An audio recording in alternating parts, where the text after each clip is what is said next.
여러분 안녕하십니까? 오늘 참으로 좋은 날입니다. 오늘 하나님 말씀은 누가복음 21장 34절에서 36절까지의 말씀입니다. 우리 함께 읽겠습니다. 너희는 스스로 조심하라. 그렇지 않으면 방탕함과 술취함과 생활의 염려로 마음이 둔하여지고 뜻밖의 그날이 덫과 같이 너희에게 임하리라.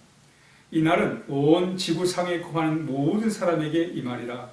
이러므로 너희는 장차 올 이 모든 일을 능히 피하고 인자 앞에 서도록 항상 기도하며 깨어있으라 하시니라. 아멘. 예수님께서는 제자들에게 항상 깨어 기도할 것을 말씀을 하셨습니다. 예수님께서 십자가의 고난을 앞두고 겟세마네 동산에서 제자들과 함께 가셔서 기도하실 때 제자들에게 깨어 기도하라고 이렇게 부탁을 하셨습니다. 오늘 본문의 말씀에서도 우리 마지막 때에 깨어 기도할 것을 예수님께서 이렇게 말씀하고 계신 것입니다. 그렇다면 깨어 기도한다는 게 뭔가? 깨어 있다는 것이 뭔가? 우리가 그 이유를 그 내용을 좀 같이 함께 살펴보도록 하겠습니다. 첫째, 깨어 있다는 것은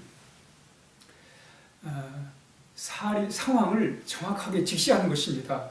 우리가 운전할 때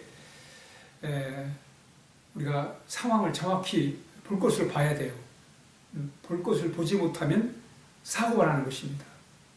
운전하는데 정신을 집중해가지고 앞에 무슨 장애물이 있는지, 사람이 지나가는지, 차가 지나가는지를 정확하게 상황을 직시해야 됩니다.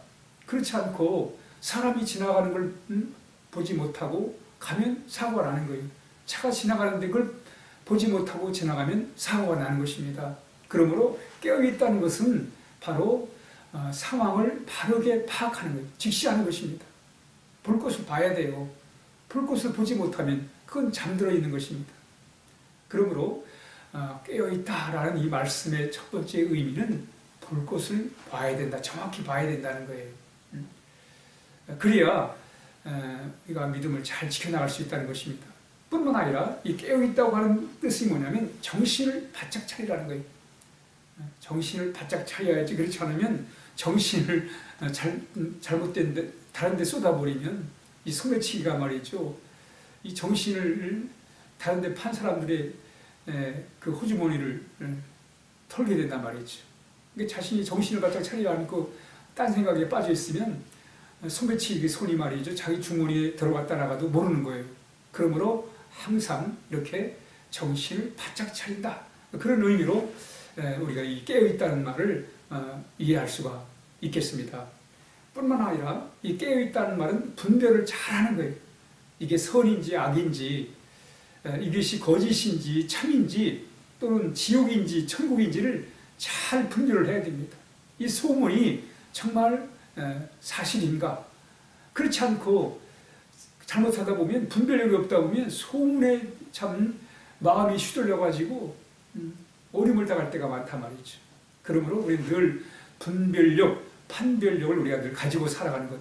우리가 특별히 우리 신앙인들은 이 분별력을, 영적 분별력을 가지고 우리가 신앙생활을 해야 됩니다. 그래야 참과 거짓 가운데서 우리가 참된 삶을 살아갈 수 있는, 그게 바로 깨어있는 신앙입니다. 뿐만 아니라 우리가 깨어있다는 것은 우리의 삶 가운데 우리의 마음을 잘 다스리는 거예요. 마음을 잘 다스리는 것이 바로 깨어있는 삶입니다. 우리의 마음은 시험을 당하기가 참 쉽습니다. 예를 들어서 염려와 근심, 걱정이 여러 가지 상황에서 염려와 근심, 걱정이 생길 때가 있어요. 그러면 염려와 근심에 빠져버리면 안 됩니다.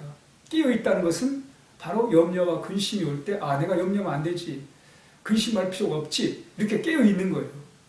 어떤 상황 속에서 염려가 오면 내가 지금 염려할 상황이 아니다, 염려하지 말아야지.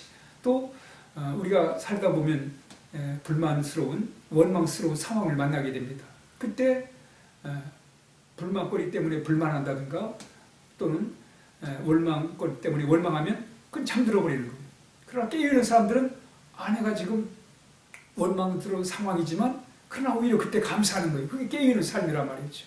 지금 낙심할 상황이지만 내가 낙심해서 될 일이 아니라고 하는 것을 깨닫고 그 낙심의 생활을 오히려 희망을 갖는 그런 기회로 삼는 것입니다. 바로 우리는 어떤 의심이 들 때도 내가 의심하면 하나님에 대한 의심을 가지면 안 되지 하고 다시 하나님에 대한 믿음을 강화시켜 나가는 것.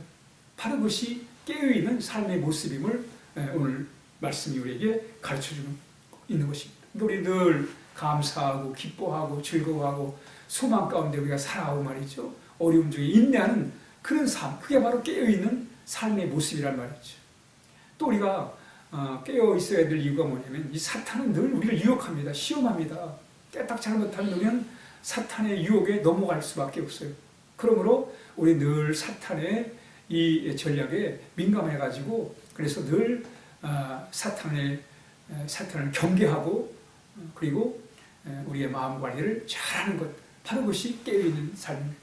무엇보다도 우리가 깨어있는 삶에 있어서 중요한 부분은 바로 주님께 집중하는 거예요. 늘 주님을 생각하고 주님을 의지하고 주님을 바라보고 또 주님과 함께하는 주님께 집중할 때 바로 그것이 깨어있는 그런 삶입니다. 주님의 사랑을 우리가 늘 묵상하고 주의 말씀을 늘 우리가 묵상하는 그런 삶을 통해서 우리 깨어있는 그런 삶을 우리가 살아갈 수 있습니다. 그러므로 우리 늘 주님을 바라봐야 돼. 그럴 때 우리는 깨어있는 신앙을 통해서 우리의 삶이 더욱더 영적으로 활력이 넘치는 참 능력이 넘치는 그런 귀한 삶을 우리가 살아갈 수가 있는 것입니다. 이때 우리는 마지막 이런 상황에서 우리 마지막 때 정말 주님과 함께하는 그런 놀라운 능력의 삶을 살아갈 수가 있습니다. 오늘 본문에서 늘 깨어있으라는 거예요. 조심하라는 거예요. 그렇지 않으면 방탕함과 술 취함과 생활의 염려로 마음이 어두워진다는 거예요. 그러면 주님으로부터 멀어지는 거예요. 그러므로 우리는 오늘 하루의 삶 속에서도 정말 깨어있는 그런 모습을 하나님 앞에 기도함으로 주님과 동행하는 주의 능력을 힘입어 살아가는 오늘 하루가 되어야 하겠습니다. 기도하겠습니다. 하나님 아버지 감사합니다. 주님께서 우리로 하여금 깨어있는 삶을 강조하셨는데 늘 하나님 아버지 깨어있는 신앙인들 돼가지고 주님과 함께하는 그런 귀한 삶을 살게 하여 주옵소서. 예수님의 이름으로 기도하옵나이다. 아멘.